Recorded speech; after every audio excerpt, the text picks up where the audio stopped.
Hello and welcome to this video on labour. Labour is the term we use for workers. So when we say workers or labour, we normally think of people doing something. So this could be agricultural workers picking tea in a field. It could be people performing administrative duties in an office.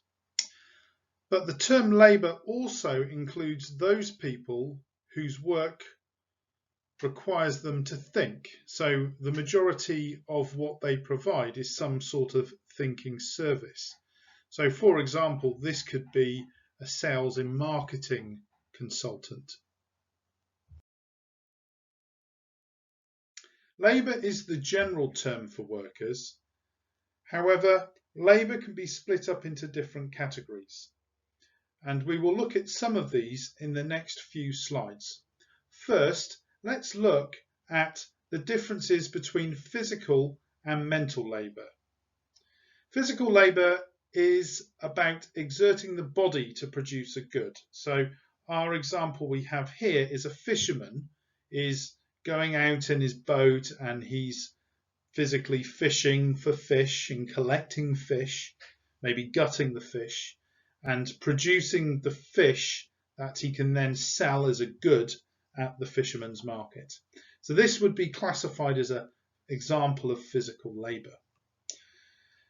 Let's contrast that now with this image of mental labour. Here we have a picture of a scientist who is exerting their mind.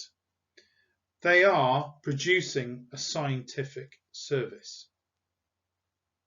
So what we tend to see is that exerting the body is a physical labour which tends to produce goods, whereas exerting the mind is a mental labour which tends to produce services. Another category of labour is skilled and unskilled labour. Skilled labour requires workers to have specialist training. So here we have an electrician who has no doubt been on an electrician's course, and because he has undertaken some training, he is therefore classified as a skilled labour. Unskilled labour is where the worker has no requirement on any training.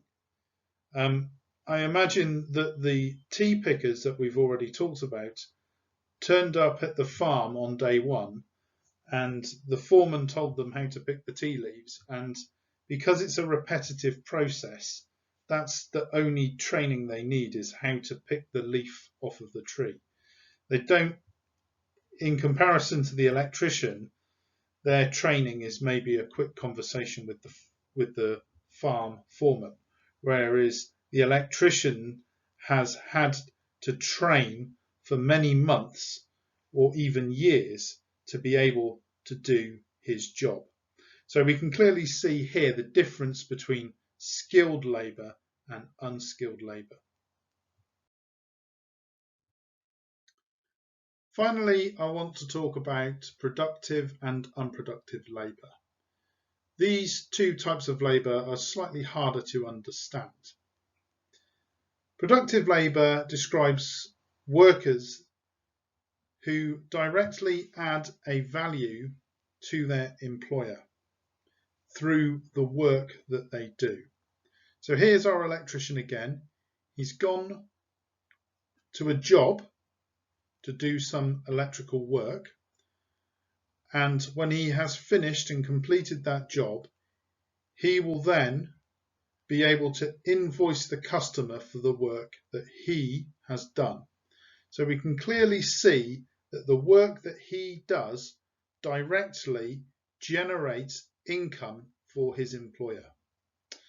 If we compare this to a cleaner in, say, a warehouse or just any cleaner, this is, although the cleaner is doing a valuable job, they are keeping their employer's place clean. they are not strictly adding value to what that company produces. There is no, whether the floor is clean or dirty, the company should still be able to produce their product. So the cleaner is not directly adding any value to their employer. So whilst they're doing a valuable job, we classify this type of labour as unproductive labour.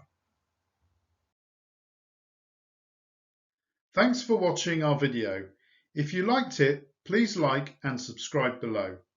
For more information about Kippers Consultancy, please visit our website kippersconsultancy.co.uk, where you will find more information on our range of videos and tutorial classes that will help you to improve your A-level grades and get ahead. You can also follow us on Instagram. The link is provided below. Alternatively, if you would like to speak directly with a tutor, call 07939 055 881. Thanks. Bye for now.